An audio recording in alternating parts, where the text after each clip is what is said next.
এই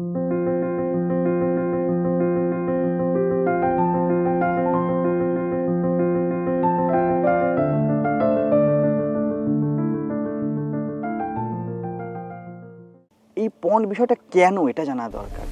বরাবরই সামাজিকভাবে কাম বাসনাকে কিন্তু নিন্দনীয় এক জায়গাতে রেখে দেওয়া হয়েছে। কাম সৃজন কলা, আমি তো ধ্যানকে পরম কাম বলি। আজও মাস্টারবেশন যেটা তুমি বলছো, এটা কিন্তু সময়ের সাথে সাথে আসবেই জীবন। টিনেজার্সদেরকে যেন তাদের জীবনের এই পার্টটিকে বাঁচতে দেওয়া হয়। আমি আগের ভিডিওতে ওটাই বলতে চেষ্টা করেছি যে অভিভাবকরাই এখানে গুরুকুলের গুরু। Live your life with your wholeness. প্রণাম মহারাজ। তো আমরা আবার সামনাসামনি কথা বলার সুযোগ পেয়েছি, তো ধন্যবাদ আপনাকে আমাদের সময় দেওয়ার জন্য আবার পুনরায়। তো একটি বিষয় নিয়ে মহারাজ, এর আগে একটি ভিডিও আমরা করেছিলাম এবং আলোচনা হয়েছিল যে যখন মানুষ ছোট থাকে এবং তারা যখন আস্তে আস্তে বয়স সন্ধিক্ষণে পৌঁছায় এবং টিনেজার্স মানে যেই সময়টা স্কুল পড়ে, ওই সময়টা তাদের মধ্যে যৌন চাহিদার একটা স্থিতি আসে এবং এখানে তাদের কাছে সঠিক ইনফরমেশনও থাকে না এবং সঠিক ধারণা না থাকার জন্য বিকৃত হয় বিষয়টা। অনেক ক্ষেত্রে পিতামাতার থেকে তাদের কানেকশনটাও দূরে চলে যায়। তো এই বিষয়টা নিয়ে আপনি খুব ভালোভাবে ক্ল্যারিটির সাথে বুঝিয়ে বলেছিলেন। তো এর পরবর্তী বিষয় একটি জিনিস এর সাথেই কানেক্টেড, সেটা হলো যে পর্ন যখন কিশোর বয়সে থাকে বা তার থেকে একটু যুবক অবস্থায় এগিয়ে যাচ্ছে, সেই সময় একটি বিষয় দেখা যায় যে পর্ন দেখার একটা চাহিদা, এবং স্কুলের টাইম থেকে সেটা শুরু হয়। এবং বর্তমান পরিস্থিতিতে মানে ইন্টারনেটের এত আভিজাত্য বেড়ে গেছে এবং সাথে সাথে এখন মোবাইল ছাড়া পড়াশোনা করা একটা ক্রিটিক্যাল, এবং বহু স্কুল এখন অনলাইন পড়াশোনা হয়, যার ফলে মোবাইল এবং ইন্টারনেটের ব্যবহারটা এখন মানে মানুষের জীবনের পার্ট এবং স্টুডেন্টদেরও একটা পার্ট। তো সেক্ষেত্রে এই পর্ন বা এই বিষয়গুলো অ্যাক্সেস করার সুবিধা হয়ে গেছে। এবং আরেকটা জিনিসও দেখা যাচ্ছে যে ভারতবর্ষে ম্যাক্সিমাম ইউজ এই ইন্টারনেটের পর্নের জন্য হচ্ছে, এবং সেটা এই টিনেজার্স থেকে শুরু করে আরও বয়স্ক মানুষও এর মধ্যে ইনভলভ। তো এই যে পর্ন দেখার যে ইনহারেন্ট একটা বাসনা বা ইচ্ছা, সেটা এই টিনেজার্স বয়স থেকেই শুরু হচ্ছে এবং সেটা বেড়ে যাচ্ছে, বয়স যত বাড়ছে সেটাও থেকে যাচ্ছে তাদের সাথে। তো এই ইচ্ছাটার কারণ কি এবং এটা কিভাবে এটা থেকে ওভারকাম করে আসবো আমরা এই বিষয়টাতে? দুটো জিনিস আমি বলি। প্রথমত, এই বিষয়ে যে আমরা কথা বলছি, এই বিষয়ে আমার মনে হয় এই বিষয়ে খুব খোলামেলা কথা বলা, না নীতিবাদী হওয়া না অতিবাদী হওয়া, বড় সহজ জীবনের চর্চা এবং চর্যার মধ্যে যদি আমরা বিষয়টাকে নিয়ে আসি, তাহলে কিন্তু এই বিষয়টাতে জটিল নয়। সেই জন্যই কথা বলছি আমরা। আগেও আমরা এই বিষয়ে একটু আলোচনা করেছি। আর দ্বিতীয় আরেকটা জিনিস আমার ব্যক্তিগতভাবে যেটা মনে হয়, তুমি এই কথাটা বললে খুব ভালো কথা, যে এই পণ বিষয়টা কেন, এটা জানা দরকার। বেশিরভাগ ক্ষেত্রে তুমি যে কথাগুলি বললে, যদি প্রশ্ন যারা শুনবে তারা যদি শুনে ভালো করে, দেখা যাবে যে একটা সাইলেন্ট গন্ধ আছে যে it must not be, whereas question আসা উচিত হোয়াই ইট ইজ হিয়ার, এটা কেন আছে। এটা খুব পরিষ্কার বিষয়। দেখো, আগেরই সূত্র ধরে আমি বলবো, সোশ্যাল এবং ফ্যামিলির কন্ডিশনিং এত তীব্র থাকে এবং আমাদের সহজাত আমাদের যে অনুভব, তা যখন আলাদা কথা বলে, তখন ব্যক্তি কার সাথে ন্যায় করবে? ব্যক্তি খুব বাধ্য নিজের অনুভবের সাথে ন্যায় করতে। সেই জন্য পিতামাতা তাদেরকে বলে বা অন্যরা কেউ কিছু বলে যে এটা করো বা এটা করো না, তবু বাচ্চা কেন করে? বা পরবর্তীকালে শুধু বাচ্চা কেন, সারা জীবন যে যাই আমাদের বলুক, আমরা কেন করি? কারণ আমরা আমাদের অনুভবের সাথে ন্যায় করতে একরকমভাবে বাধ্য, এটা কম্পালসিভ একটা নেচার। তো এই যে পর্ন, এই যে জিনিসটি চলে এসেছে, এখন তো মানে পর্ন ওয়ার্ল্ড হয়ে গিয়েছে রীতিমতো। একটা হিসাব মতো ওটা একটা ইন্ডাস্ট্রি এখন পরিস্থিতিতে, এবং তাই সেখানেও মডেল, অ্যাক্টার্স, অ্যাক্ট্রেস, তাদেরও একটা মানে মানুষ এখন পডকাস্টেও ডাকছে। আমি রীতিমতো দেখলাম যে পডকাস্টেও তাদেরকে ডাকা হচ্ছে। তো এইটা একটা ইন্ডাস্ট্রি হয়ে গেছে বিষয়টা। হ্যাঁ, দেখো, যে কোনো ইন্ডাস্ট্রি বা যে কোনো শিল্পটাই যদি আমি ধরে নিই, তুমি এই কথাটা বললে, শিল্প কেন গড়ে ওঠে? চাহিদা থেকে। তাহলে চাহিদা কি? মানুষের প্রধান এবং প্রথম ইন্দ্রিয় কিন্তু হলো চোখ, ঠিক আছে? যদি কাম বাসনার কথা বলা হয়, তাহলে কিন্তু আমরা কিন্তু কাম বাসনা শুধুমাত্র যে আমাদের যে জেনাইটাল বিষয় এর মধ্যে অনুভব করি তা না। তোমাকে স্পর্শ করলেও তোমার মধ্যে স্পর্শ কাতরতা, এটাও কিন্তু একরকম অনুভবেরই চাহিদা। আমাদের দেখা একটা অনুভবের চাহিদা, আমাদের যে শারীরিক চাহিদা, যে কোনো খাবার চাহিদাকে আমি কামবাসনাই বলি হিসাব মতো। কারণ দেখো কোনোভাবে না কোনোভাবে আমরা দুই হতে চাইছি। তো এই পর্ন কেন এলো, ইন্ডাস্ট্রি কেন গড়ে উঠলো, বিষয়টা এটাই যে সমাজ থেকে এত বেশি, পরিবার থেকে এত বেশি, ধর্ম থেকে, সামাজিকতা থেকে এত বেশি এই বিষয়টা এক বাঁধা, যে ব্যক্তি কোনো না কোনোভাবে এই বিষয়টা তার কাছে অনুভবে বলছে যে এটা তার কোষে কোষে আছে। যখন একটা ওভাম আর স্পার্ম এক হচ্ছে, তার কেন্দ্রে এটা বসে আছে, এটাকে নিন্দা করা বলা হয়েছে, কে পশু সুলভ বলা হয়েছে। তখনই কি হলো, মানুষের, কেউ তো নিজেকে পশু দেখতে চায় না, মানুষের মধ্যে সব থেকে বেশি যেটা মানুষকে হীন করে সেটা হলো তার গিল্ট ফিলিং। হ্যাঁ, গিল্টেই মানুষ সুইসাইড করে, গিল্টেই মানুষ বহু দূরে চলে যায়, জীবন বিমুখ হয়ে যায়। তো তার মধ্যে এমন একটা গিল্ট জাগিয়ে দেওয়া হলো যে এই বিষয়টি তোমার মধ্যে আছে, তোমার অনুভব বলছে, অথচ তুমি এর মধ্যে যেতে পারো না, গেলে বিষয়টি কোনো না কোনোভাবে অনৈতিক। এই যে অনৈতিকতাকে বলে দেওয়া হলো, সামাজিক প্রাণী আমরা কেউ আলাদাভাবে দেখতে চাই না, ফলে ওইখানেই তার অনুভবের সাথে ন্যায় করার জন্য তার এক গোপনীয়তার দরকার পড়ে গেল। আমরা আগের দিন বলছিলাম যে দরকার হলো এক স্বতন্ত্রতা, প্রয়োজন হলো তার নিজস্বতায়, তার মুক্তিতে, তার আনন্দে তাকে নিজের মতো বিকশিত হতে দেওয়া এবং আমাদের সাক্ষী হওয়া। কিন্তু তা না হয়ে যখন নিন্দা করা হয়, তখন কোনো না কোনোভাবে তাকে তাদের অনুভবের সাথে ন্যায় করতে হয়। আমার মনে হয় পণ বিষয়টি ওইখান থেকেই জন্ম নেয়, যে এইবারে আমার অনুভব আমাকে বলছে বয়স সন্ধিক্ষণ, এবং পরবর্তীকালে তা অভ্যাসে পরিণত হয়ে যায়। এবং মানুষ যেহেতু অভ্যস্ত হয়েই এত কিছু করেছে জীবনে, আমাদের পুরো সামাজিক জীবন এক অভ্যাস, আমাদের ভাবনা চিন্তা একটা অভ্যাস, প্যাটার্ন, সংস্কার বলি আমরা, পরবর্তীকালে অভ্যাসে রূপান্তরিত হয়। কিন্তু শুরু হয় টিনেজার্স থেকেই।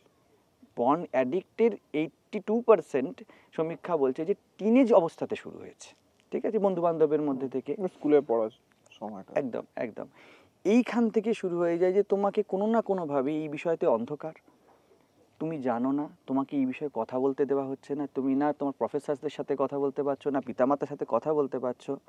ফলে দেখা যাচ্ছে কোনো না কোনোভাবে একটা, যে এই বিষয়ে ওই শিশু বা ওই টিনেজার তারা একদিক থেকে বিষয়টিকে অনুভব করতে চাইছে, কিন্তু যেহেতু সামাজিক অবসেশন, তাকে গোপনীয়তায় যেতে হচ্ছে। তখনই সে তার শরীর কি, শুধুমাত্র দেখো, মানে শুধুমাত্র যে কাম ক্রীড়া করাই যে কাম তা নয়, শাস্ত্রে 8 প্রকার কামের কথা বলা হয়েছে। শ্রবণম, স্মরণম, গুহ্য ভাষণম, এরকম অনেক জিনিস আছে বলা হচ্ছে।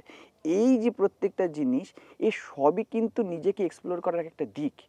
এবং ভালো করে দেখো, এই যে পর্ন বিষয়টা, এর মধ্যে কিন্তু অনেকগুলো জিনিস কিন্তু এই বিষয়তে স্যাটিসফাইড হয়ে যায়। যে ব্যক্তি তার নিজস্বতা পায়, ব্যক্তি তার শারীরিক উপভোগ না করলেও, তাই সাথে মাস্টারবেশন বিষয়টি চলে আসে, খুব স্বাভাবিকভাবেই ওইখানে তার চোখের তৃপ্তি পায়, সে দেখছে বিষয়টাকে, তারপরে ব্যাপারটা গোপনীয়তার সে রস পায়, কারণ দরজা বন্ধ করে, ঠিক আছে।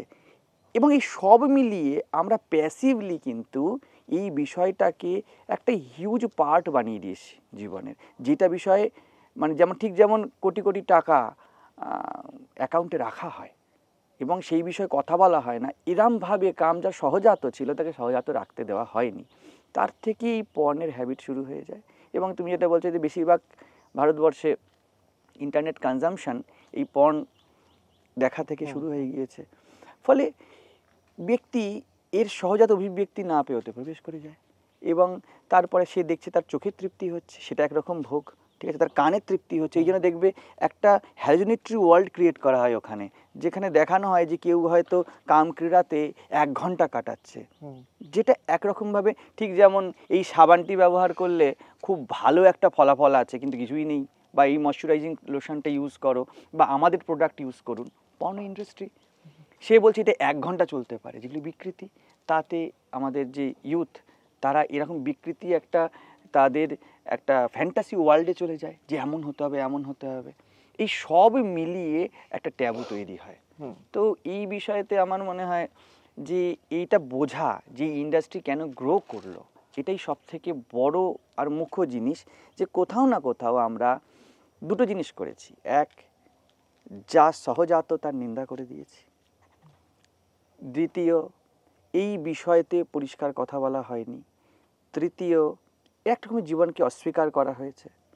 চতুর্থ বিষয় হয়ে গেল যে আমরা মনে করি যে কোনো না কোনোভাবে এই জিনিসগুলিকে আটকে রেখে হ্যাঁ আমরা সংস্কারিত করতে পারি, আলাদা করে দিতে পারি। তো এই সব মিলিয়ে একজন নতুন কারোর কাছে তার অনুভব এবং তথ্যে যে বিস্তর ফারাক, তার মাঝখানেই এই পর্ন ইন্ডাস্ট্রি জায়গা করে নেয়।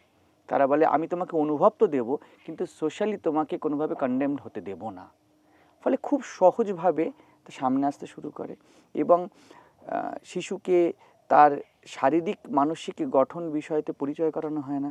যে সামান্য বায়োলজি কিন্তু দেখবে আমাদের ভারতবর্ষের মানুষ জানে না, বেশিরভাগ মানুষ, অভিভাবকরাও জানে না, যেটি যে জীবনেরই সহজাত ব্যক্তি এই বিষয়ে তাদের কোনো ধারণা নেই। ফলে না এই জিনিসটিকে খুব যান্ত্রিকভাবে অতিকরণ করা হয়েছে, আর না হলে বিষয়টিকে খুব ফ্যান্টাসি ওয়ার্ল্ডে নিয়ে যাওয়া হয়েছে। তো এই দুটোকেই যদি ভাঙা যায় কোনোভাবে, যে না এটা তুমি যেমন মনে করছো তেমন, এবং না এই জিনিসটি খুব অমানবীয় পাশবিক, এই মাঝামাঝি যদি চলে আসা যায়, সমান্তরাল গতিতে আনা যায়, তাহলে এই ইন্ডাস্ট্রির এত প্রয়োজনীয়তা থাকবে না। এবং দেখো আজকে আমরা পর্ন ইন্ডাস্ট্রির কথা বলছি, এটা কিন্তু বরাবরই আগে ছিল। আগেকার দিনে একটা ভালো করে জিনিস মনে করো, কোনো না কোনোভাবে কিন্তু গ্রিস, মিশর এইসব জায়গাতে মানে সেক্স স্লেভ রাখা হতো, অনেক স্ত্রী রাখা, বহুগামিতার মধ্যে যাওয়া, এই বিষয়গুলিকে খুব রাজারা অনুভব করতেন।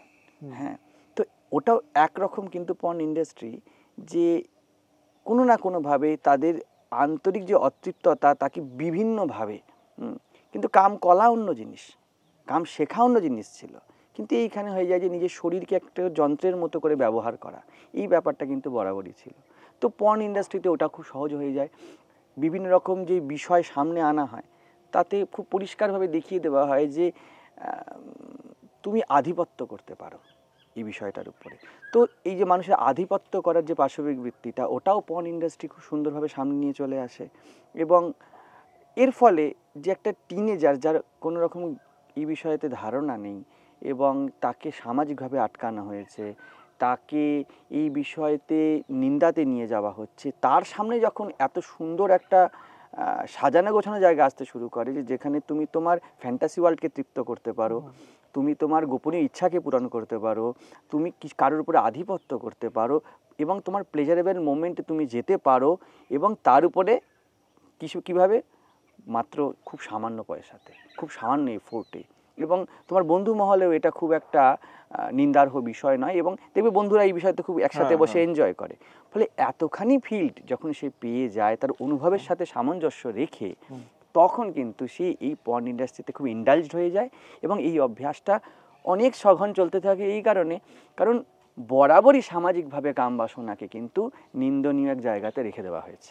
হ্যাঁ মহারাজ, এর মধ্যে একটি জিনিস মানে আমার মনে পড়লো, যে প্রাচীনকালে যদি আমরা দেখতে পাই নানান রকম মন্দিরের চিহ্ন দেখতে পাই, তার পরবর্তী মানে তার আগে ঋষিরা এই বিষয়ে ওপেন কথাবার্তা বলে গেছে ভারতে, এবং সেটা কখনোই মানে অবসেশনের কারণ ছিল না, এটাও একটা জীবনের একটা পার্ট বলে মনে করা হতো। এবং যেহেতু মন্দিরের বাইরে রিপ্রেজেন্টেশনে এইটাকে করা হচ্ছে, তো সেটাকে অবশ্যই আমার মনে হয় যে সেই সময় এতটা নিন্দনীয় মনে করা হতো না, জীবনে একটা পার্ট মনে করা হতো। এবং সেই নিয়ে কামসূত্র আমাদের ভারত এই বিষয়টা নিয়ে ঋষিরা এটা জিনিসটা প্রকাশিত করেছে মানুষের কাছে, অত্যন্ত শৈল্পিক এবং একটা সুন্দর কলা হিসাবে রিপ্রেজেন্ট করেছে। তুমি দেখো না আমাদের তন্ত্র এই জন্য সামনে এসেছে এই বিষয়টাকে নিয়ে। তন্ত্রের একটা বড় একটা দেবী যাকে আমরা খুব পরিষ্কারভাবে শ্রীবিদ্যা বলে থাকি, তার নাম কামাক্ষী। এই কামকে পরিষ্কার করে যিনি দেখছেন, যার চোখ থেকেই জগতের সৃজন, কাম সৃজন কলা, ঠিক আছে। আমি এই জন্য বলে থাকি যে একটা কবির কবিতাও কাম, মায়ের তার সন্তানের পিঠে হাত বোলানোও কাম, ওটা একটা আলাদা রকম ম্যানিফেস্টেশন। কাম একটা নয়, এই প্রকৃতির ইঞ্চি ইঞ্চিতে কাম ভরে আছে। এবং দেখো ঋষিদের ওপেননেস, তারা এই বিষয়টি সহজভাবে দেখেছিল। ভালো করে দেখবে আমাদের আগেকার দিনে যে আজকের দিনে সিরিয়ালসও দেখো, যে পুরনো দিনের উপরে, সেখানে কিন্তু এরকম ঘোমটা প্রথা ছিল না, খুব সহজভাবে, এবং তাকে উদ্দীপনার অত চূড়ান্ত শিখারও দেখা হতো না বিষয়টিকে। আগেকার দিন আরেকটা জিনিস তোমার সাথে মনে পড়ে গেল আমার কথা বলতে বলতে, যে তুমি যদি দেখো একটা প্রথা ছিল বা একটা ভাবনা চিন্তা ছিল, যে মানে সন্ন্যাসী বা এদের দ্বারা পুত্র উৎপাদন করা, ঠিক আছে। বিষয়টি যদি কেন্দ্রে গিয়ে দেখি, কোনো পুরুষ সেটা চায় না, কারণ পুরুষের মধ্যে সবসময় একটা আধিপত্য বিস্তারের বিষয় থাকে। স্ত্রীরা চেয়েছে, কেন চেয়েছে? বিষয় এই নয় যে এই পরবর্তীকালে এটাকে যখন থেকে এই ব্রহ্মচর্য ভাবটাকে বেশি ইম্পোজ করা হলো, তখন এই জিনিসটা আনা হলো যে এনারা কখন বীর্য ধারণ করে আছেন ইত্যাদি ইত্যাদি। আসলে কিন্তু তা নয়। বিষয়টি ছিল ধ্যানই একমাত্র কামকলা খুব গভীরভাবে জানে। ধ্যানস্থ অবস্থা এটি সহজ উপলব্ধ ছিল না যোগী ছাড়া, স্বাভাবিকভাবেই। তো এই যে আগেকার দিনে যে ওপেননেস এবং এর বিস্তৃতি এবং এই নিয়ে যে সহজতা, এই জন্য দেখো গার্হস্থ্যকে জীবনের একটা পার্ট বলে দেওয়া হলো। তারপরে তার সহজাত অভিব্যক্তিতে বানপ্রস্থ। ব্রহ্মচর্য মানে বিরাট হও, তুমি বিরাট হয়ে কামকে দেখো, দেন গার্হস্থ্য, তারপরে বানপ্রস্থ। যে ঠিক আছে, তুমি তোমার কামের যে দৈহিক অভিব্যক্তি তার থেকে গভীরে যাও, তুমি একটু মননের সময় বানপ্রস্থি, এবং সে সন্ন্যাস, তুমি আত্মস্থ হয়ে কাম অনুভব করো। আমি তো ধ্যানকে পরম কাম বলি, এতটাই কামনা যে, কারণ ধ্যানই একমাত্র বলে আমার কিছু চাই না, সে এতটাই কামনা পূরণ করে ফেলেছে। সেই জন্য তাকে বলা হয়েছে আত্মরতি। যেই রতি একটি সময়তে একটি সাধারণ টিনেজার্স, তাদের কথা আমরা বলেছিলাম, তার মধ্যে খুব ছোটোভাবে ছিল, তার কাছে একটা আননোন ছিল যে কি হচ্ছে আমার মধ্যে। তাকে তখন বিরাট হওয়ার আচার শেখানো হলো, যে তুমি এনলার্জ দেখো। আমি আগের ভিডিওতে ওটাই বলতে চেষ্টা করেছি যে অভিভাবকরাই এখানে গুরুকুলের গুরু। যারা অভিভাবকরা, টিচার্সরা সবাই অভিভাবক, হ্যাঁ, তার কাকা কাকিমা জ্যাঠা জেঠিমা এরাই তো, এখন তো গুরুকুল প্রথা নেই, তো এরাই গুরু। যারা শিশুর মধ্যে ওঠা শিশু সুলভ যে আর্জ, তার যে জানার ইচ্ছা, তার যে শারীরিক অভিব্যক্তিকে বোঝার ইচ্ছা, তাকে ব্রহ্মচর্যে নিয়ে চলে যাবে, বিরাট করে দেবে। যে তুমি এটাকে ছোট বানিয়ে ফেলো না, শুধুমাত্র শারীরিক অভিব্যক্তি হিসাবে দেখো না, এটি মানসিক এবং আত্মিক। তারপরে তুমি একটা খুব এক্সপার্ট ওয়েতে তুমি গার্হস্থ্য জীবনে প্রবেশ করো, ঠিক আছে। তারপরে তোমার এই কামকেই আমি বলবো অভিব্যক্তি বানপ্রস্থে, যে তুমি তোমার কাম শরীর থেকে বা মানসিক হয়ে যাক, তুমি তোমার মননের অভিব্যক্তিতে এবার কামকে ম্যানিফেস্ট করো, কারণ তুমি অনেক বেশি এখন ম্যাচিওর। এবং শেষে বলছে এবার তুমি সত্তাতে গিয়ে ধ্যানস্থ হয়ে যাও, সন্ন্যাস। যে সেই একই কামনা কিন্তু এই 4টে আশ্রম প্রথা হয়ে কিন্তু ভারতবর্ষের মধ্যে খুব ওপেনলি ঘুরেছে। কিন্তু আজকে যদিও সেই অবস্থা নেই, সামাজিকভাবে পরিবর্তন একটা এসেছে, কিন্তু প্রথমেই আমরা কিন্তু অভিভাবকরা ছেড়ে দিয়েছে গুরুকুল প্রথা, গুরু হওয়া ছেড়ে দিয়েছে। হ্যাঁ, সেই জন্যই সন্তানরা একদম ভ্যাগাবন্ডের মতো গিয়ে গার্হস্থ্য জীবনে প্রবেশ করছে। সেখানেও তারা বিভিন্ন রকমের নিষেধ বাধা পায়, কিন্তু এই নিষেধ বাধার ভিতরে থাকা যে তাদের আনন্দের অনুভব, তাকে তারা না করতে পারে না। ফলে সেইখানেও একটা অবসেশন থেকে যায়, ফলে তা পর্ন ইন্ডাস্ট্রি চলতে থাকে। তারপরে যখন তাদের বয়স হয়, তুমি তো বলছিলেই, এবং এটা ঠিক কথা, ভারতবর্ষে দেখা যাচ্ছে যারা পর্ন ইউজ করে তাদের 70% অলমোস্ট যেমন টিনেজার্স, তারপরে নেক্সট কিন্তু আসছে আফটার 47-48 পরে যারা আছে, অর্থাৎ বানপ্রস্থিরা। কেন বিষয়টা হলো? কারণ গার্হস্থ্য জীবনে তারা এত ব্যস্ত হয়ে পড়ে, এবং যেহেতু পার্টনার পায়, সহজাত অভিব্যক্তি পায়, তখন এর চাহিদাটা কমে যায়, এবং চাহিদা বেড়েও গিয়েছে, কারণ আমাদের মানসিক সত্তাগত এত ডিস্টেন্স বৈবাহিক জীবনে, যে পুরুষকেও দেখা যায় ব্যবহার করতে। কিন্তু যখনই দেখা যাচ্ছে যে জীবনের দ্বৈতকে প্রকাশিত করতে গিয়ে কোনো অবস্ট্যাকল, সেটা টিনেজার্সে খুব বেশি অবস্ট্যাকল থাকে, এটা করবে না, ওটা করবে না, সেখানে যাবে না, এবং বয়সকালে সে কাউকে পাশে পায় না তাকে অভিব্যক্ত করতে, এবং সে এত ম্যাচিওর নয় যে শারীরিক অভিব্যক্তিকে মানসিক এবং আত্মিক করতে পেরেছে। ফলে ওই সময়তে দেখা যাচ্ছে আবার 27% বেশি ব্যক্তি আফটার 48 যারা পর্ন ইউজ করতে শুরু করে। ফলে যেখানেই এই অভিব্যক্তিকে বাধা দেওয়া হয়েছে তার বিকৃত রূপ নিয়ে নেয়। এক অন্ধকার, দ্বিতীয় কথা না বলা, এবং তার থেকেও খুব বড় কথা এক অপরিচিতি, এক অজানা, তার শরীর অজানা, তার মন অজানা, তার সত্তা অজানা, জীবনের যে তথ্যগুলো তার সামনে অজানা। এই অজানা ভাবের সাথে সাথেই কিন্তু এক জানার আর্জ মানুষের মধ্যে থেকে যায়, এবং এই আর্জ যতক্ষণ 3টে স্তরে তৃপ্ত না হবে, এক, তার ফিজিক, তাকে শরীর বিষয়ে জানাও, তাকে শরীরটা পরিষ্কারভাবে সামনে রাখো, যে এই তো শরীর। ওই করতে গিয়ে হয়তো বলে দেওয়া হচ্ছে যে এই শরীর কি আছে, শরীর তো পাশবিক, শরীর তো নোংরা, কিন্তু ভারতবর্ষ তুমি যেমন বলছিলে এমন বলেনি। ভারতবর্ষ বলছে শরীর দেবালয়, শরীর মন্দির, আমি মন্দিরে তাই শরীরের কলাগুলোকে রেখেছি। তুমি দেখো ভালো করে, যখন এই ভাবটিকে সামনে রাখা হচ্ছে যে শরীর পরিষ্কার স্বচ্ছ সুন্দর, তখন তার ফিজিক্যাল অবস্ট্যাকলসগুলো দূর হয়ে গেল। তুমি এর সাথে পরিচিত হও বিজ্ঞানের সময়, তো ভালো করে জানো বিষয়টিকে, ভালো করে বোঝো, ঠিক আছে? এর থেকেই কিন্তু পরবর্তীকালে দেখা যায় যে কামের যে অন্যান্য যে অ্যাপ্রোচগুলো সেগুলি চলে আসতে শুরু করে। হ্যাঁ, সেটা হতে পারে যে সমকামিতা, সেটা হতে পারে অন্য কিছু, সেটা হতে পারে বহুগামিতা, অনেক কিছু চলে আসে। তারপরে তাকে মানসিক দিকে এগিয়ে যাও, যে দেখো বৈচারিকভাবে এগিয়ে যাওয়া এটাও একটা বড় কিন্তু কাম কলারই সূক্ষ্ম অভিব্যক্তি। দেখো না, আমরা আমাদের বন্ধুদের সাথে আনন্দ অনুভব করি বসে, কেন? আমাদের বৈচারিক মিল হয়। ওটাও কিন্তু একরকমভাবে কামেরই এক বিস্তার, আরও এনলার্জ ওয়েতে, এটা সে জানেই না। এবং থার্ড করতে হবে আত্মিক স্তরে, যেটাকে আমরা স্পিরিচুয়ালিটি বলে থাকি, যে তুমি আর কামর জন্য কিসের উপর নির্ভরশীল নয়, না তুমি কোনো শরীরের উপর নির্ভরশীল, না কারোর মানসিকতার উপর নির্ভরশীল। এই জন্য শব্দ আছে আত্মকাম। তোমার প্রেজেন্সই তোমার সম্ভোগের কারণ, একে ধ্যান বলে। এই তিনটি বিষয়ে যত কথা বলা হবে ততই বেশি এই বিষয়টি বিস্তৃতি লাভ করবে, এবং ততই বেশি কোনো ইন্ডাস্ট্রি ইন বিটুইন এসে নিজের ফ্যান্টাসি ওয়ার্ল্ড আমাদের সামনে রাখতে পারবে না, অর্থাৎ তা অপ্রয়োজনীয় হয়ে যাবে। আর এটা যদি না করা হয়, অর্থাৎ শারীরিক, মানসিক এবং আত্মিক স্তরে এই তিনটি কামনারই অভিব্যক্তি একই, এবং সেটিকে যদি খুলে মেলে মানুষের সামনে না ধরা হয়, যেহেতু মানুষের অভিব্যক্তি এমনই, সে তিন স্তরের, শারীরিক, মানসিক এবং আত্মিক, ততক্ষণ পর্যন্ত সে যেখানেই আটকানো পাবে সেইখানেই কিন্তু এক বিকৃতি তৈরি হবে। তুমি শরীরে পর্ন ইন্ডাস্ট্রি বলছো, বৈচারিক স্তরে যখন এটা না পাওয়া যায়, যে ঠিক অভিব্যক্ত করতে পারছে না, তখন দেখা যাচ্ছে সাইকোলজিক্যাল বিভিন্ন রকম সমস্যা, এবং সেইখানে মনোবিজ্ঞান এবং সাইকিয়াট্রিস্টদের বাজার, এবং তাদের বিভিন্ন রকম পদ্ধতি, ঘুমের ওষুধ, ওইখানে একটা ইন্ডাস্ট্রি খুলে গেছে।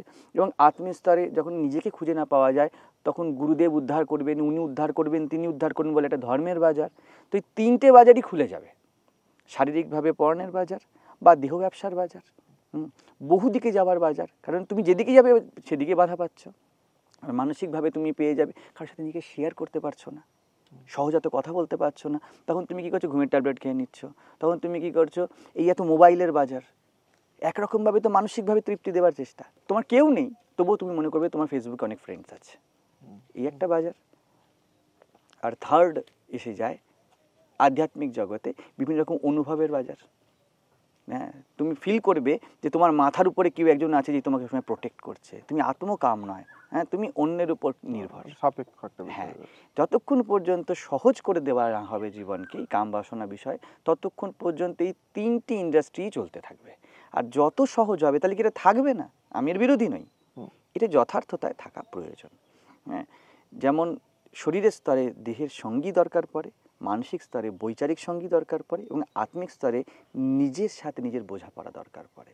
এই তিনটে যত সম্যক হবে, এদের যথার্থ ইউজ হতে শুরু করবে।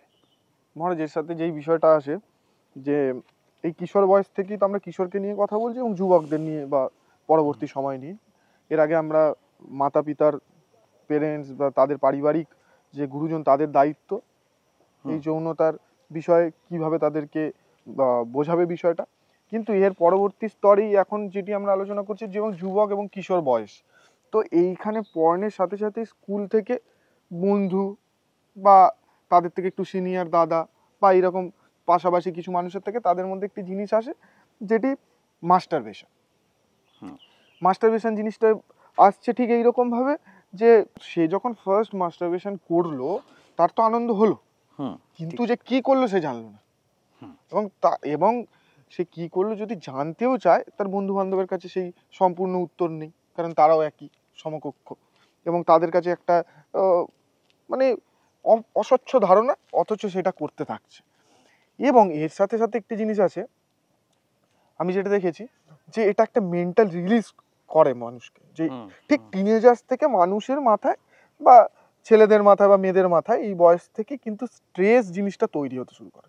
ঠিক কেমন ভাবে, যেমন কালকে টিউশন আছে, কালকে পরীক্ষা আছে, আমার মাথায় স্ট্রেস, কি করে পড়া জমা দেবো সেটা নিয়ে চিন্তা। তো এই যে দুশ্চিন্তা বিষয়টা এইখান থেকে শুরু হয়ে যায়। এবং এমনও শুনেছি যে তার পরীক্ষা আছে, সে মাস্টারবেট করতে হয়েছে তাকে। এবং এই মেন্টাল রিলিজ এবং শারীরিক চাহিদা, এর জন্য সে মাস্টারবেশনটা একটা হ্যাবিট প্যাটার্নে বসে যাচ্ছে এবং একটা সময় এসে দেখছে যে তার নানান রকমভাবে শারীরিক দুর্বলতা বা নানান রকম একটা হ্যাবিট প্যাটার্নে এসে দাঁড়িয়েছে এবং সে সেটা ছাড়তে চাইছে, পারছে না। এবং যাদের কাছে যাচ্ছে একটা পক্ষ বলছে, মডার্ন সায়েন্সের কাছে দেখো, এমন আমি শুনেছি যে পিতামাতা এইরকম ঘটনা দেখেছে মাস্টারবেশন করার স্থিতি এবং তারা ডাক্তারের কাছে নিয়ে গেছে, মডার্ন ডাক্তারের কাছে নিয়ে গেছে, তারা বলছে না এটা অত্যন্ত একটা স্বাভাবিক ক্রিয়া শরীরের, এটাতে কোনো সমস্যা নেই। আবার একটা পক্ষ, আবার একটা চিকিৎসা শাস্ত্র যদি আমরা আয়ুর্বেদের দিকে দেখতে যাই বা এইসব বিষয়গুলো, ওখানে আবার এটাকে সপ্ত ধাতু দিয়ে তৈরি, শরীরে নানান রকম সমস্যা তৈরি হবে, তোমার পারিবারিক সমস্যা হবে ভবিষ্যতে বিবাহের পর। একটা পক্ষ এটা কোনো ব্যাপার নয় বলছে, একটা পক্ষ বলছে এটা অনেক বড় ব্যাপার। একটা পক্ষ সাধু মহাত্মাদের কাছে গেলে তারা বলতে শুরু করবে ব্রহ্মচর্য করো, না হলে তোমার পুরো শরীর শেষ। আবার একটা ক্ষেত্রে এরকম দেখা যাচ্ছে। কিন্তু আমরা এটাই জানতে চাইছি যে যুবকরা যেটা না বুঝে করছে বা হ্যাবিট প্যাটার্ন দাঁড়িয়ে গেছে অলরেডি, এই পণটা একটা হ্যাবিট প্যাটার্ন দাঁড়িয়ে গেছে, তো এইখান থেকে এইটা তাদের মধ্যে কেন ঘটছে এবং এইটা থেকে তারা কিভাবে বেরিয়ে আসতে পারবে বা এইটা থেকে বেরিয়ে আসার প্রয়োজন আছে কি আদৌ, এইটা। দেখো, প্রথমত আয়ুর্বেদ এবং বর্তমান যে মেডিকেল সায়েন্স, এই বিষয়তে কথাটা একটু বলবো। আমার যেটা মতামত বা ভাবনা চিন্তা, মেডিকেল সায়েন্সও নিজেকে সুস্থ রাখা না, শারীরিক স্তরে সুস্থ রাখা থেকে আয়ুর্বেদ এসছে, শারীরিক স্তরে সুস্থ রাখা থেকেই মেডিকেল সায়েন্স এসছে। এই দুজনের উদ্দেশ্য কিন্তু সেম, ঠিক আছে? তো আমি আয়ুর্বেদ এবং বর্তমানে মেডিকেল সায়েন্স এই দুটোকেই মানব একটা, তার যে স্বাভাবিক যে গ্রোথ, তার যে বিকাশ, তার একটা ধারা বলবো, ঠিক আছে? ওটা একটা ভাবনা চিন্তা ছিল, ওর মধ্যেও কিছু সার আছে, এটাও একটা জীবন দর্শন, এর মধ্যেও সার আছে। এবং যে দুটো কথা আসে, যেটা ক্ল্যাশি ব্যাপার, যে ব্রহ্মচর্যভাবে শারীরিকভাবে এই বিষয়টির উপরে কি ফোকাসড হব, আর নাকি এই বিষয়টা রিলিজ করে আমার অনুভব যেটা বলছে আমি সেটা করব। আমার মনে হয় দুটো জিনিস আছে এর মধ্যে, দুটোই ঠিক আছে কিছুটা। এক, এই যে কথাটা বলছে আজকে, তো এটা পরিষ্কার না, সে তার যাত্রাতে মানুষ তার বুঝতে পেরেছে যে যাকে আমি ব্রহ্মচর্য বলি বা যাকে আমি সপ্ত ধাতু বলি, ওর মধ্যে কী আছে, স্পামের মধ্যে কী আছে, আজকে আমার কাছে এটা পরিষ্কার, আমাদের কাছে পরিষ্কার বিষয়টা, ঠিক আছে? তা how to deal with it, এই বিষয়টা যখন এসে যাচ্ছে, আমার মনে হয় আয়ুর্বেদ এই বিষয়টা দৃষ্টিকোণ রেখেছিল, ঠিক আছে? এবং আজকেও একটা দৃষ্টিকোণ আছে এবং তা অনেকটা এনলার্জ দৃষ্টিকোণ। বর্তমান মেডিকেল সায়েন্স এই বিষয়ে কথা বলছেই, হ্যাঁ। তো আমি তাহলে কোনটা নেব? ঠিক আছে, দুটোই ঠিক আছে। শরীর গঠনে একটা জায়গা থাকতে পারে, সেটা থিসিসের বিষয়, আয়ুর্বেদ যেটা বলছে। কিন্তু এইটা তো তথ্য জীবনের, যে একটা বয়স সন্ধিক্ষণে এইটা একটা আর্জ হয়ে দাঁড়ায়। আমার মনে হয়, দেখো, জীবনের সহজ অভিব্যক্তিতে এটা একটা পার্ট অ্যান্ড পার্সেল, কারণ জীবন তো এমনি এমনি কিছু সামনে আনে না। ফলে যে এই যে মাস্টারবেশন, যেটাকে হ্যাবিট কেন হয়ে যাচ্ছে, দেখুন যে কোনো হ্যাবিট যান্ত্রিক হয়। যখন জীবন বাঁচার সাথে সাথে সাথে আলো না পড়ে, তা প্রকাশিত না হয়, তা লিভিং না হয়, তখনই কোনো জিনিস হ্যাবিট প্যাটার্নে পরিণত হয়ে যায়। হ্যাবিট প্যাটার্ন কোনোটাই বিশেষ কিছু নয়। কেউ যদি তোমাকে বলে যে তুমি রোজ ধ্যান করার হ্যাবিট করেছো, আমি মনে করি না ধ্যান করার হ্যাবিট কোনো বিশাল একটা বড় ব্যাপার, ঠিক আছে? ঠিক তেমনই মাস্টারবেশনে যদি হ্যাবিট হয়ে যায়, তখন তা যান্ত্রিক হয়ে যায়। মানুষ যন্ত্র নয়, মানুষ যন্ত্র বানাতে চায় না, যন্ত্র রাখতে চায় না। যদিও এখনকার দিনে দেখা যাচ্ছে যে সেক্স ডল ইত্যাদি বানানো হচ্ছে, কিন্তু আমার মনে হয় না তা খুব বেশি দিন এগোবে। যদি হয় তাহলে যে এটাকে ব্যবহার করছে সেও যান্ত্রিক হয়ে যাবে, সেও যন্ত্র হয়ে যাবে। মানুষ লাইভলিহুডের পূজারী, ঠিক আছে? তো এই লাইভলিহুড থেকেই কিন্তু বয়সের সাথে খুব এক সহজ অভিব্যক্তিতে এই হ্যাবিট অফ মাস্টারবেশন আসে, শরীর কিছু রিলিজ করে দিতে চায়। এবং মহারাজ এর সাথে একটি জিনিস আমি দেখেছি, বহু মানে আমি এই বয়সটা পেরিয়ে গেছি এবং আমার অনুভব এবং এই বয়সের যুবক বা কিশোরদের অনুভব আমি যেটা বুঝতে পেরেছি, তো তারা একটা ফিল করে যে এটা রিলিজ, বেসিক্যালি মেন্টাল রিলিজ। তাদের পরীক্ষা হবে, তো পরীক্ষার আগের দিন সেটা তাকে করতে হচ্ছে, এমন এটা মানে অত্যন্ত বাস্তব। আমরা যতই লোক জিনিসটা বিষয়টি বুঝতে হবে। এর পিছনে আমার মনে হয় সোশ্যাল কন্ডিশনিং অনেকটা বড় রোল প্লে করে। কারণ কোথাও না কোথাও এটা একটা জায়গা থেকে কিন্তু একটা অবস্ট্রাকশন এর সঙ্গে খুব অঙ্গাঙ্গিভাবে জড়িত। সে রিলিজ পরের কথা, রিলিজের আগে সে প্রেশার অনুভব করছে কেন? কারণ তার সামনে সোশ্যালি কিছু একটা গোল দাঁড় করানো হয়েছে, where is life has no goal. মানে কিছু তো একটা হয়েছিল বিকৃতি, যার প্রেক্ষিতে আরেকটা বিকৃতি এসে দাঁড়াচ্ছে, একটা বিকৃতিকে আরেকটা বিকৃতি অ্যাড্রেস করবে।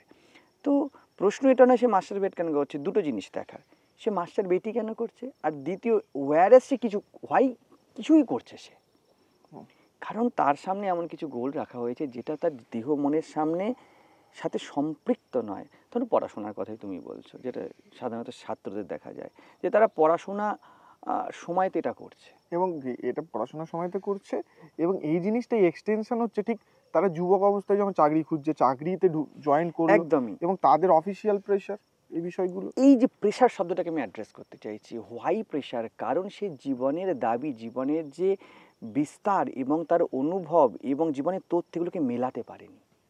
ঠিক আছে, স্যান্ডউইচ যেমন একটা প্রেশারের উপরে থাকে, সে স্যান্ডউইচ হয়ে যাচ্ছে, মানে বলি না কথাটা, যে স্যান্ডউইচ হয়ে যাবার অর্থটা কি? অর্থটাই কোনোভাবেই যে তাকে যে ধরো চাকরি, তার প্রেশার। Why pressure? কারণ সে কোনো না কোনোভাবে নিজের সম্পৃক্ততায় জীবন বাঁচছে না। পড়াশোনাতেও তাই। স্বামী বিবেকানন্দ পর্যন্ত বলেছিল, তোমরা বলো চুরি করিবে না, কিন্তু কেন করিবে না কেউ বলে না। পড়াশোনা করতে হবে, সবাই বলে বাবা মা, কেন করিতে হবে? এটা যে প্রজ্ঞা বা জ্ঞান, যে চেতনার সহজাত এক অভিব্যক্তি, এটা তার সামনে রাখা হয় না, ফলে কি তার সামনে ক্ল্যাশ হয়। বাবা মা বলছে পড়তে হবে, এবং সে অনুভব করছে পড়তে ইচ্ছা করছে না। এই দুইয়ের যখনই প্রেশার তৈরি হয়, মানুষ, আমরা আগে বলেছিলাম, মানুষ আনন্দ খোঁজে, আনন্দের সে খোঁজে সব সময়, এটা সহজাত বিষয়। তখন তার সামনে খুব সহজভাবে এবং খুব ইজি টু গেট একটা ওয়ে এসে যায়, মাস্টারবেশন, যার জন্য তাকে কারোর উপর নির্ভর করতে হবে না, কাউকে বলতেও হবে না। এবং যেহেতু সামাজিকভাবে একটা অবস্ট্যাকল আছে এই বিষয়েতে, সে কি করে, সে পড়ার টেবিলে হোক, বন্ধুদের যেখানে রিলিজ ফিল্ড আছে, যেখানে সে খুব কমফর্টেবল, দেখো না, কমফর্ট খুঁজছে বা আনন্দ খুঁজছে, ঠিক আছে, এই টোটাল জিনিসটাকে সে সহজাতভাবে খুঁজে নেয়। সহজাত আনন্দ খোঁজা, এটা মানুষের একটা নেচার। এবং যখন তার সামনে অস্বচ্ছতা জীবন, তার সামনে যে জীবন খুব সহজ হয়, সেই জীবনকে একটা চ্যালেঞ্জিং মোডে দাঁড় করিয়ে দেওয়া হচ্ছে, তখনই দেখা যাচ্ছে যে সে এক সহজাত আনন্দের খোঁজে কোনো না কোনো দিকে যাচ্ছে।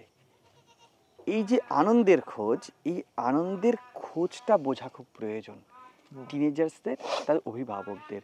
অর্থাৎ তার জীবনকে যদি আমরা সহজ না করে দিই, সহজতা কীভাবে আসবে? With clarity.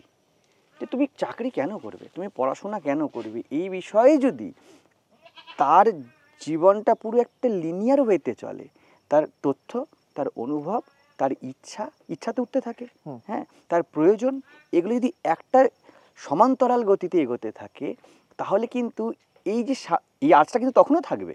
আজও মাস্টারবেশন যেটা তুমি বলছো, এটা কিন্তু সময়ের সাথে সাথে আসবেই জীবনে, কিন্তু তা বিকৃতিতে পরিণত হবে না, তার জীবনের একটা লাইভলিনেস নিয়ে আসবে, ঠিক আছে। এবং তার সাথে যদি এই যে স্পিরিচুয়াল যে বিভিন্ন রকমের, কি বলবো, এক ভ্রম, এক রকমের ইলিউশন ক্রিয়েট করা হয় যে তোমার ব্রহ্মচর্য হলে হ্যান হবে, ত্যান হবে, এটা হবে, সেটা হবে, এই বিষয়টাকে যদি সহজভাবে রাখার চেষ্টা হয়, ওইভাবে না করে, দেখো ব্রহ্মচর্য কথার অর্থ হলে বিরাট হয়ে বাঁচা। তুমি যখন বডি ওরিয়েন্টেড হয়ে যাচ্ছ, খাচ্ছি যখন, তখন অসুবিধা নেই, কিন্তু যদি আমরা ফুড ওরিয়েন্টেড হয়ে যাই, তাই না, আমরা যদি দেখা যাবে যে জব করে যারা, জব ওরিয়েন্টেড হয়ে যাচ্ছে, ওটা একটা ট্যাবু তৈরি করে দিচ্ছে, ঠিক আছে। কেউ যদি স্ত্রী আছে, কোনো অসুবিধা নেই, কিন্তু সে ওয়াইফ ওরিয়েন্টেড হয়ে যাচ্ছে, হ্যাঁ, কেউ মানি ওরিয়েন্টেড হয়ে যাচ্ছে। এই যে বিষয়টি, এই বিষয়টিকে যদি তাদের সামনে রাখা হয় যে ব্রহ্মচর্য অর্থ বিরাট, ঠিক আছে, ব্রহ্মচর্যের অর্থ এই নয় যে তুমি কোনো না কোনো জিনিস থেকে কেটে যাবে, ব্রহ্ম সব কিছুই, ও তো ইনক্লুসিভ, তাই না। ইনক্লুসিভ বিষয়টিকে রাখার জন্য আমরা বলবো যে তুমি বিরাট হয়ে বাঁচো। তার মানে এই নয় কিছুতে নিষেধ আছে, কিন্তু নিষেধের দিকে চলে যাওয়ার কারণে মানুষের মাথা এইভাবেই বোঝে, হ্যাঁ বা নাতে। সে জীবন হ্যাঁ বা নাতে চলে না, এটা বোঝে না। সে জীবন না ঘুমে চলে, না জায়গায় চলে, এই দুয়ের সন্তুলনে চলে। তখনই কি হয়ে যাচ্ছে, তখনই এইগুলো যদি না করা হয়, তখনও কিন্তু 18, 19, 20-তে এই মাস্টারবেশন হ্যাবিট থাকবে, এবং থাকা উচিত। এটা হেলদি প্র্যাকটিস, খারাপ কিছু নয়। কারণ শরীর রিলিজ করতে চাইছে না, এটা তার পুরো সত্তার দাবি, তার অস্তিত্বের দাবি যে এই সময় আসবে। তুমি যদি না করে, দেখা যাবে আগে শব্দ, এখন তো বাবা কথাটা খুব ইরিলেভেন্ট হয়ে গেছে, কারণ মাস্টারবেশন বিষয়টা এত বেশি এগিয়ে এসছে। আগে কথাটা ছিল কি, নাইটফল, স্বপ্নদোষ। তুমি না চাইতেও তোমার বডি তা রিলিজ করে দেবে, কারণ শরীরটা রাখতে পারছে না এখন বিষয়টা। এবং তার সাথেই বিভিন্ন রকমের ইলিউশন তৈরি করা হয় যে এটা কোথায় মাথায় উঠে যাবে, হ্যাঁ, আমি আগেও কথা বলেছি যে এটা আজকে প্রমাণিত যে কোথাও কিছু উঠে যাবে না। না সেটা বডির সাথে মিশে যাবে কোনো না কোনোভাবে, আর না হলে তা রিলিজ হয়ে যাবে। আর ওভার হলে রিলিজ হবেই, প্রত্যেকেরই হয়েছে। আমাদের এই যে আরেকটির সাথে বলে দিই, এই যে মহাবীর ইত্যাদি ইত্যাদি এদিকে বলা যাচ্ছে ঊর্ধ্বরেতা, ঠিক আছে, বিষয়টা বোঝার বিষয়। ঊর্ধ্বরেতা অর্থাৎ তার থট প্যাটার্ন উঠেছে, শরীরের ধর্মে চলে, তাহলে বলবে যে না, তাহলে এই কথা বলতে হবে যেমন বীর্য তোমার বাইরের দিকে যাবে না, তার সাথে এটা বলা হবে যে মলমূত্র বাইরের দিকে যাবে না, এগুলো মাথার উপরে উঠবে। তার মানে এবারে তোমার ঘাম হবে না, মহাপুরুষদের ঘাম হবে না, কারণ ওটা তো একরকমের রিলিজ, ঠিক আছে, মহাপুরুষরা ঘুমন না, এইসব ধারণা কিছু কিছু রাখা হয়েছে কিন্তু সাথে। তাহলে ব্রহ্মচারী মানে হলে যে মলমূত্র ত্যাগ করে না, যে বীর্যও ত্যাগ করে না, যে ঘামও ত্যাগ করে না। মূল বিষয়টি কি, don't be obsessed with your physical dilemma, কারণ তুমি এর থেকেও বিরাট, তুমি এর থেকেও বড়। হ্যাঁ, তো এটা যদি সামনে রাখা হয়, তখন আমার মনে হয় যে মাস্টারবেশনের যে হ্যাবিটটা, আমি আবারও বলবো, এটা থাকবে, এটা হ্যাবিটে পরিণত হবে না, এটা আর্জ অফ লাইফে পরিণত হবে। এবং একজন টিনেজার এই মাস্টারবেশন বিষয়টিকে আমার মনে হয় এই হ্যাবিট প্যাটার্নে পরিণত হয়ে গেলে সে এনজয় করতে পারে না, ঠিক আছে, সেই বিষয়টিকে পাপ মনে করে একদিক থেকে, আরেকদিকে আনন্দ অনুভব করে, ফলে ওইখানেও সে স্যান্ডউইচ হয়ে যায়। সে করতে তো চায় যেন কেউ যেন দেখে না ফেলে, সে মাস্টারবেশন হ্যাবিটে যেতে চায়, কারণ জীবনের দাবি, শারীরিক দাবি তাকে বলছে, এবং তার স্পন্টেনিয়াস এসছে, শরীর হরমোন, সার্টেন হরমোনস সামনে নিয়ে আসে। ঠিক যেমন বিষয়টা আমার অনুভব হয়, তুমি হয়তো কোনো একটা ভালো অনুষ্ঠানে গিয়ে খেতে বসেছো এবং তোমার মাথায় কিছু টেনশন দিয়ে দেওয়া হলো, তুমি খাবে তো বটে, ঠিক আছে, তুমি যাই খাচ্ছ, ভেজ হোক নন ভেজ হোক, কিন্তু তুমি তাতে পুরোপুরি যেতে পারো না। ঠিক তেমনই এই যে বিভিন্ন রকমভাবে তার মাথায় কনসেপ্ট দেওয়া হচ্ছে, কিছুটা স্পিরিচুয়াল, কিছুটা নৈতিকতা, কিছুটা পারিবারিক, কিছুটা সামাজিক, এবং এই বিষয়টাকে যে একটা কন্ডেমিনেশনের মধ্যে নিয়ে যাওয়া হচ্ছে, এর ফলে সে তো মাস্টারবেট করে কিন্তু তাকে পুরোপুরি অনুভব করতে পারে না। এবং তার মধ্যে এই বিষয়ে যেহেতু কথা বলা হয় না, কোনো জ্ঞান নেই তার, সে বুঝতে পারে না মৈথুন শব্দটা জীবনকে মন্থন করে বেড়ায়। কত সুন্দর শব্দ ভারত দিয়েছে না, তুমি মৈথুনে যাচ্ছ, তুমি মন্থন করছো, অর্থাৎ তুমি জিস্ট বের করছো। এটাকে শারীরিকভাবে জিস্ট করে দেওয়া আছে, তুমি যেটাকে সপ্তধাতু বললে।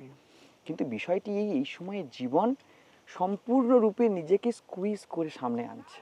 যদি এই বিষয়টাতে যে বাধাগুলো, যে অবস্ট্যাকেলগুলো, যে অন্ধকারগুলোকে তুলে নেওয়া হয়, তাহলে আমার মনে হয়, এবং আমার এটা কি উচিত বলে মনে হয়, যে একজন টিনেজার সে মাস্টারবেট করতে পারবে, কিন্তু সেটা যান্ত্রিক হ্যাবিটে পরিণত হবে না, এবং তাতে সে খুব লাইভলি থাকবে।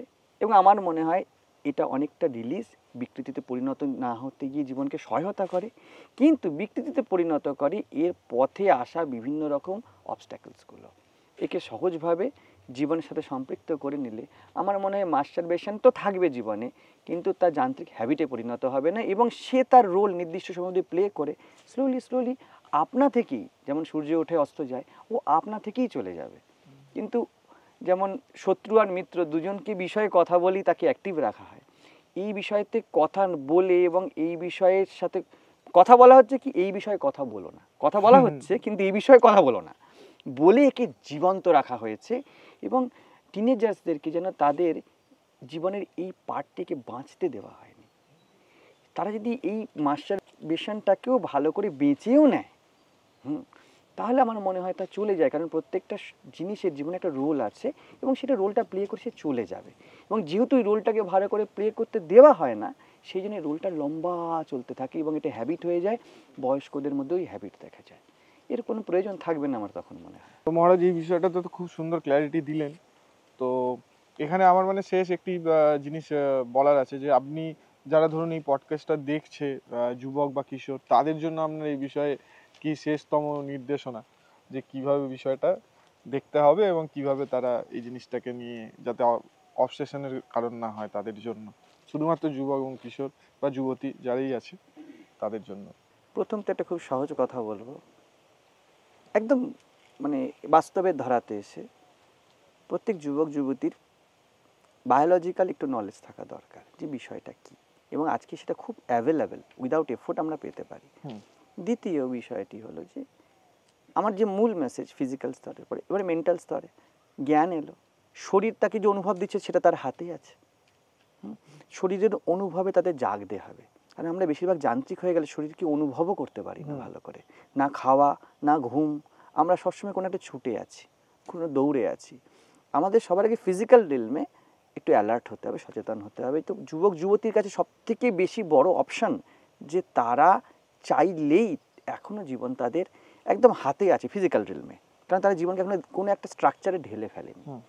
মানসিক স্তরে জ্ঞান, বায়োলজিক্যাল জ্ঞান, সাইকোলজিক্যাল জ্ঞান, এটা যদি তারা একটু অ্যাচিভ করে, এবং সব থেকে যেটা আমি আত্মিক স্তরে বলবো, যেটা হলো মূল বিষয়, সেটা হলো live your life with your wholeness. ঠিক আছে, তুমি যখন পড়ছো, তুমি যখন মাস্টারবেট করছো, তুমি যখন খেলছো, তুমি যখন আড্ডাও মারছো কারোর সাথে, be lively, don't be mechanical.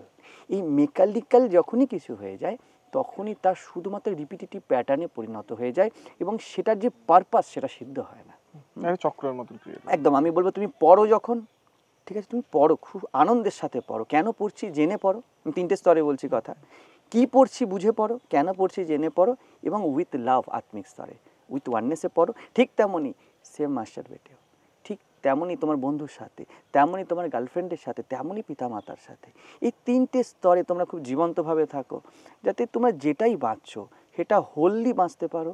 তাহলে জীবন নিয়ে যখন অভিযোগ থাকবে না, আমাদের শাস্ত্র বলে, তখন মৃত্যু ইরিলেভেন্ট হয়ে যায়। হ্যাঁ, আর এটা যখন না থাকে, তখনই বলা হবে মাস্টারবেশন একটা মৃত্যু, এটা ভালো জিনিস, ওটা মন্দ জিনিস। হ্যাঁ, এই সামাজিকভাবে না থাকলে তোমার মৃত্যু, এটা না করলে তোমার খারাপ হয়ে যাচ্ছে। আসলে তারা যখনই যেটা থেকেছে তখনই সেটা ভালো করে বাঁচেনি। তো আমার এটাই মেসেজ থাকবে যে যুবক যুবতীদের একটি ট্রেজার, সেটা হলো তাদের সতেজতা, তাদের লাইভলিনেস। তারা যাই করুক না কেন, তার মধ্যে সতেজভাবে থাকলে জীবন এতটাই অনুকম্পা রাখে যে তাদের সামনে পুরো ব্যাপারটা খুব ক্ল্যারিটির সাথে চলে আসবে এবং স্পষ্ট হবে। এবং আজকের দিনে দাঁড়িয়ে শারীরিক, মানসিক এবং আত্মিক, এই যেমন আমাদের পডকাস্ট কেউ শুনতে পাচ্ছে, এই 3 স্তরেই কিন্তু এই বিষয়কে অ্যাক্সেস করা খুব ইজি। এইটা এই যুগের সৌন্দর্য। তো এই সৌন্দর্যটাকে অ্যাক্সেস করুক তারা, এবং যেহেতু যুবক তারা এই সৌন্দর্যের সবথেকে মূল অধিকারী। এই সময় তাদেরকে অ্যালাউ করেছে টু বি হেয়ার, তো সেটাকে খুব সুন্দরভাবে তারা এনক্যাশ করুক, এটাই আমার বার্তা। ধন্যবাদ মহারাজ। তো আশা করছি এই পডকাস্ট বা এই কোয়েশ্চেন অ্যান্সার পাওয়ার পর যারা যুবক যুবতী এবং সমস্ত মানুষ যারা আছে, তারা এই বিষয়ে অত্যন্ত ক্ল্যারিটি পাবে এবং এই অবসেশন থেকে বেরিয়ে আসতে পারবে। এটাও একটা জীবনের সুন্দর মুহূর্ত, পার্ট হিসাবে মেনে নিতে পারবে। ধন্যবাদ মহারাজ আজকে আমার সাথে সময় দেওয়ার জন্য। হ্যাঁ, সকলে এই বিষয়তে স্বচ্ছতা রাখুক, এবং পরবর্তীকালে এই বিষয়তে যদি আরও গভীরে যাওয়া যায় আমরা চেষ্টা করবো এই বিষয়ে গভীরে যেতে। অবশ্যই। ধন্যবাদ।